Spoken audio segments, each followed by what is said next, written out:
We're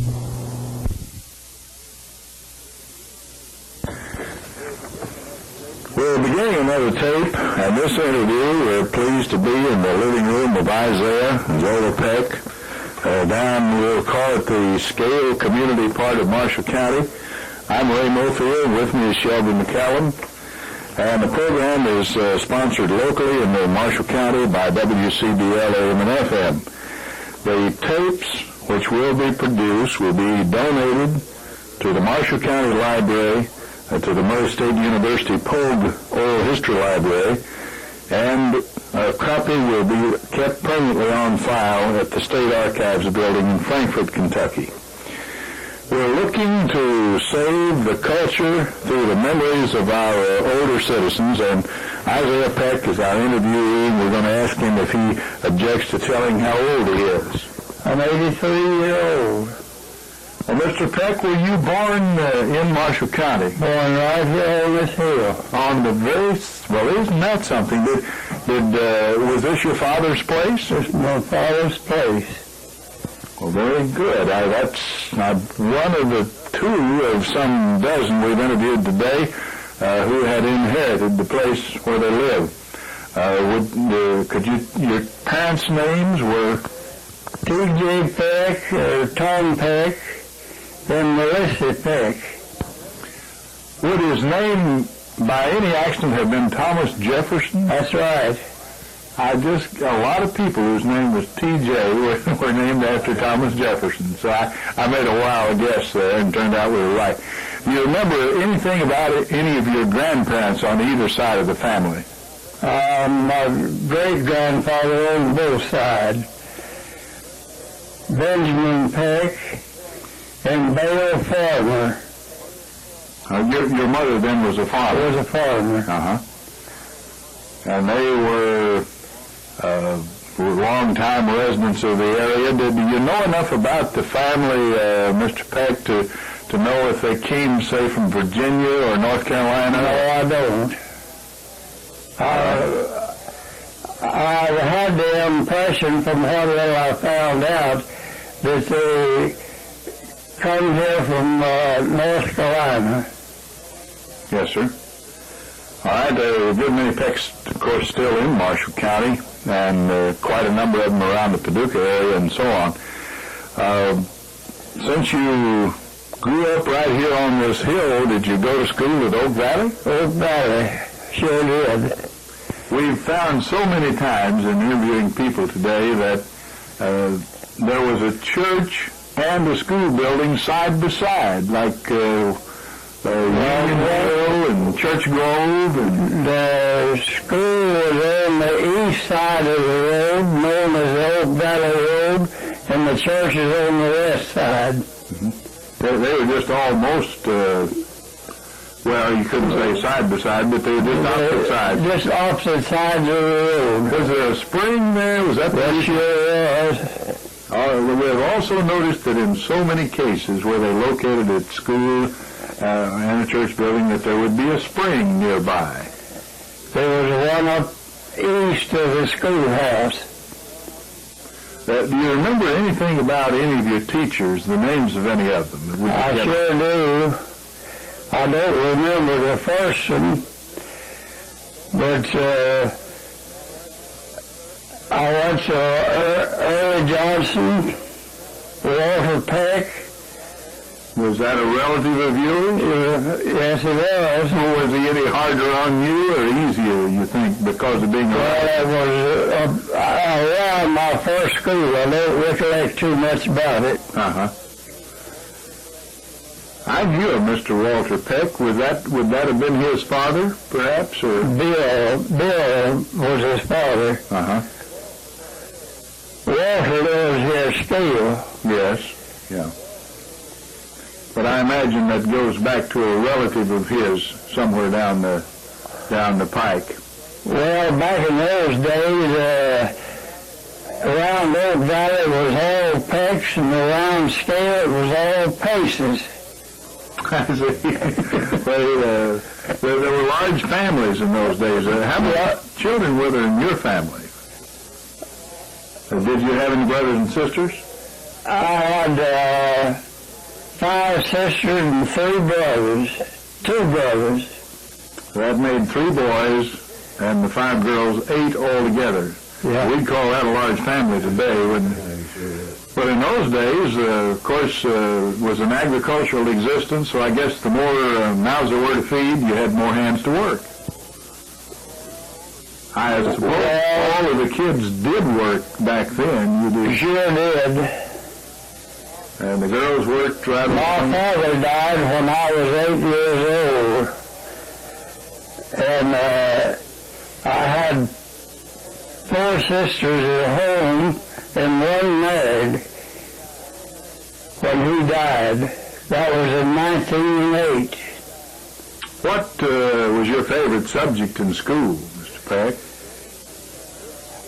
You liked spelling? History and arithmetic were my 2 favorites. And those helped you when you were clerking at the store, no doubt. Uh-huh. Was discipline pretty strict? Did you ever throw paper wads and get a whipping? Or? Well, not particular. One time it was a cold, frosty morning, and a neighbor of mine come by going to school, and we caught some yellow jackets, and we put them in his pocket. And after we got to school and warmed up, he had his finger down in his pocket. One of them standing, he liked to have a fit. That's one of the funniest stories I've heard. He forgot about putting them in. He forgot about putting them in the little pocket in his coat pocket, side pocket. Yeah. Well, I know as a boy I used to put tadpoles, frogs, toads, and so forth, and carry them around, but I don't believe I ever was bold enough to try yellow jackets. Well, that guy would try anything. Still would. All right, what were some of the favorite games that you played at school back then? Steel sticks. Steel sticks? Do you remember how you played that? Yes, I do. But choose outside just like you go and play ball, and we'd gather up a bundle of sticks and you'd try to steal them. One side would try to steal them from the other. If you got tagged before you got to the pile, you had to be on that pile of sticks yourself till somebody rescued you. Yeah, well, some people have mentioned town ball and anti-over, and We did all of that. Red Rover and Wolf over the river. Kick your can or take a tin can and use it for a football. Mm-hmm. Now, you were married to Zola Frizzell. Was she from this neighborhood? She was from near Simpson in Grace County. So you didn't meet her at Oak Valley School? No, I didn't. Well, how did you start roaming so far afield, getting way off over in Graves County? Isn't far today, but I guess then it seemed farther, didn't it? Well, back in the horse and buggy days, we didn't let the distance go. It was the time of day or night. Mm-hmm. Mm-hmm. How did you meet Miss Zola? Well, her sister married Ezra Blumenberg. And really, the meeting, when she would visit over there, and of course they lived just short distance from home, and naturally we went over there, and that is really where it started.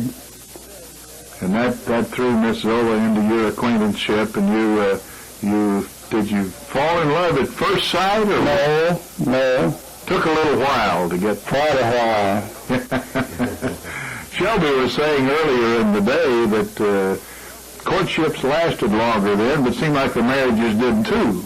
Well, I guess that our courtship, they called it, lasted something like 2 or 2.5 years before we got married. Right now, after you married, were you, some of the people that said they had to go into to the Army, were you ever called up? I was too old for World War I. I was too young for World War I, and I was too old for World War II. Uh-huh. Well, of course, a good many people fell into that category, which would make anyone happy, I'm sure. Now, after you were married, did you just start farming here on this place, or? We worked in Paducah for about 10 years.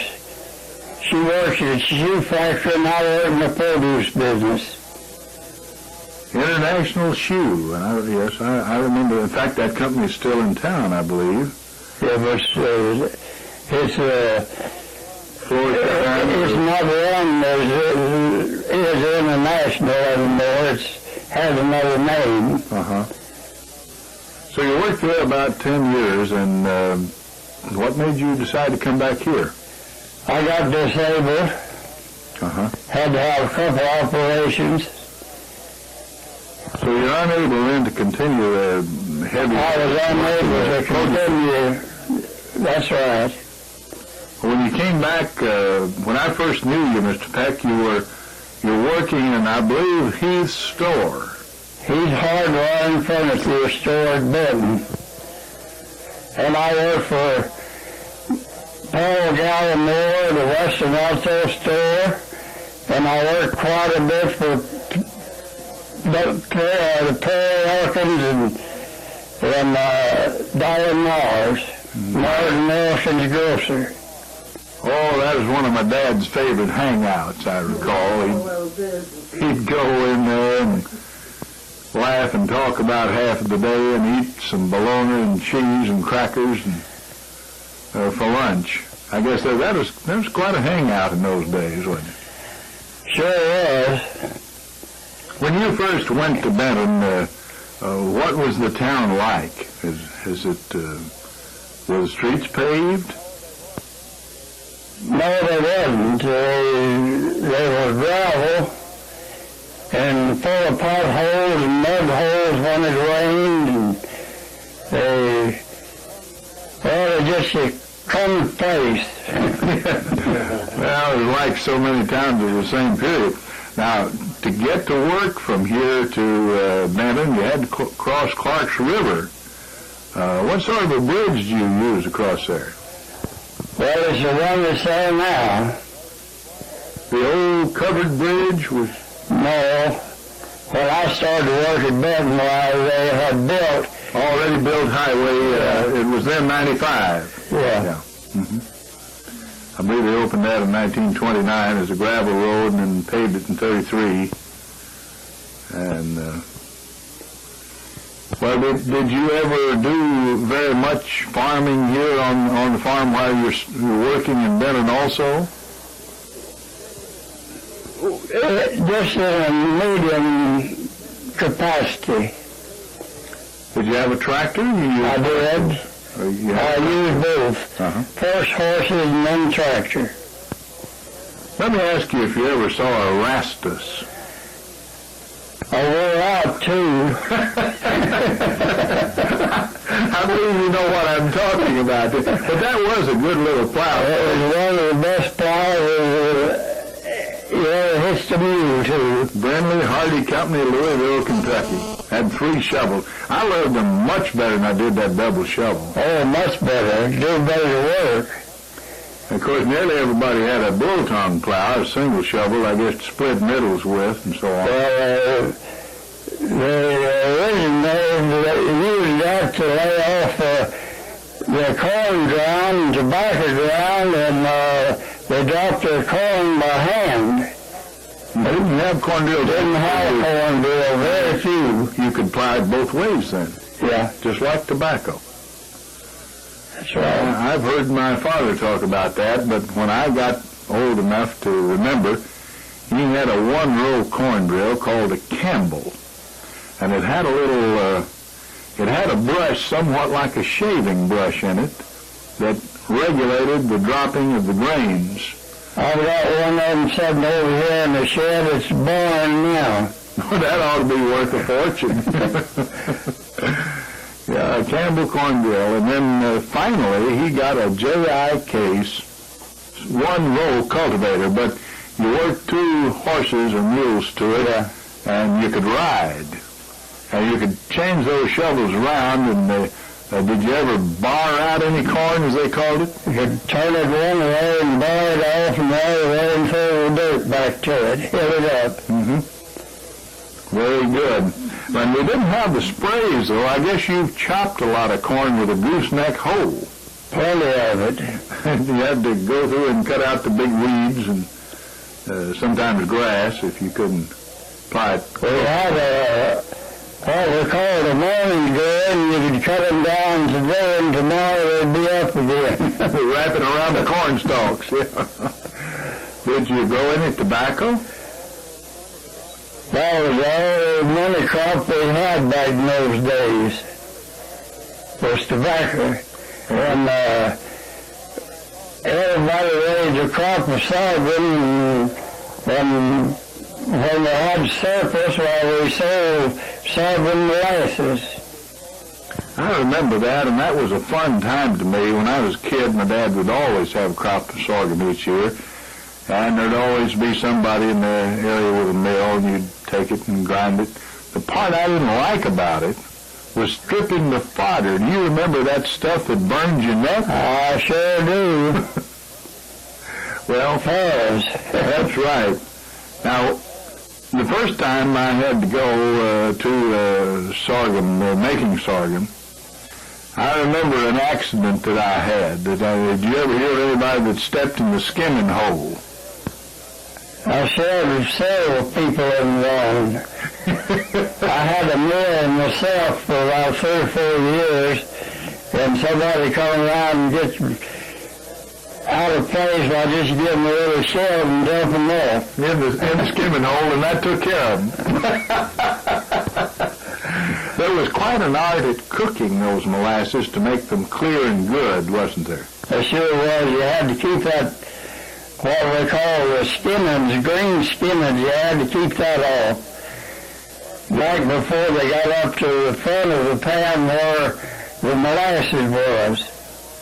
And you had a long-handled rake, and you would slip that under and take the skim off, and then throw it in this. Well, that we call them skimmers. That was a little tin apparatus with holes in where the juice would fall back in the pan. Now the rake, the pan was divided up. It had what they call bars, and high bars and low ones. And with the rake, you would gradually move that from one end. Move the molasses when they got almost ready to come out to keep them from sticking to the pan, burning. How did you know when you'd cooked it long enough? They would rope, they'd take that powder and hold them up, and they'd rope. Mm-hmm. And if you took it off too quick, the stuff would sometimes sour. That's right. But the skilled veteran could just look at that and then know. Well, after you got used to it, you could look at the bubbles and tell whether they were ready to come off or not, almost. When they begin to get ready, they'd turn brown and steam would pop out of the bubble. The next morning, after you'd fixed some that you could read a newspaper through a quart jar of them, and Miss Zola would make a big pan of hot biscuits, and you kept the cow and churned butter, didn't you? Have butter and molasses and ham meat and gravy. That wasn't bad eating, was it? I like how some of it now. Well, you could probably go to Ken Lake Hotel and order that ham, and for about $10, as much as you Not good like the hams we cured in those days. Well, that's really good. That's a nice slice of life. You're the first person we've run into who's admitted that they'd ever run a sorghum mill. And, of course, with sorghum, you could make cakes, you could make popcorn balls. You've eaten those, I guess. That's make molasses candy, cook them up and put them till they got all the them stick in your hand, and then cut them out with a knife. And then neighbors would help one another kill hogs. That's right. A morning like this morning wouldn't have been too bad. It was, 24 above, kind of a frosty morning. Just right. Just exactly right to kill hogs. I can remember those days, and they'd let me as a kid take the bladder, and I'd always have a cane, and cut that cane, insert it in the bladder, blow it up, tie a string around it, and I had me a balloon. And tie it to blow that bladder up and tie it, string to it and tie it to a dog's tail to have a race. Yeah, that was always one of the funny things that could be done. All right, in addition to schooling and life in the community and making sorghum and so on, you attended church over the years. Do you remember the names of any preachers? I remember the first one was I heard preach. A fellow named Old Brother Matthews from Mary. All right, number one, that really, I think you're the first person that I've interviewed who remembered the first preacher you heard. What about some others over the years in the early days? Well, I've heard them all the way from him on down to the present day preachers. Frank Drew, Riley Mathis. Riley Mathis, by the way, was from Southern Illinois, wasn't he? And Diana, I think call it now. He used to come over, and didn't he bring honey with him and sell it sometimes? He got into the bee business later years, and he had honey all the time. You remember the first train you ever saw, Mr. Peck? I sure do. So it was on this NC Railroad. It was NC back in those days. Mm-hmm. And passenger trains ran, you could get on at Benton, or I suppose, how far was it to Elva? Wasn't that a stop? Well, before you get to the first below Benton was Iola. Iola. It was a little flag station. And then Elva, and then Oak Station, and then Paducah. Yeah, so that took you from Benton to Paducah, and you had those 4 stops. I didn't remember that there were that many. I guess the one I'd forgotten was Iola. I remember Elva, and I remember Oak Station, but some way I didn't remember Iola. Was that fairly close to scale? No, that was over in the neighborhood of the New Harmony Church. Mm-hmm. What we call a Milliken Mill Road. Mm-hmm. All right, that locates it real well for me. You didn't, of course, buy your farm here, but those who did, do you remember anything about what land cost in your younger days? Was it much less than it is now, I suppose? Well, you could buy it anywhere from $5 acre and up. What was the first presidents you remember?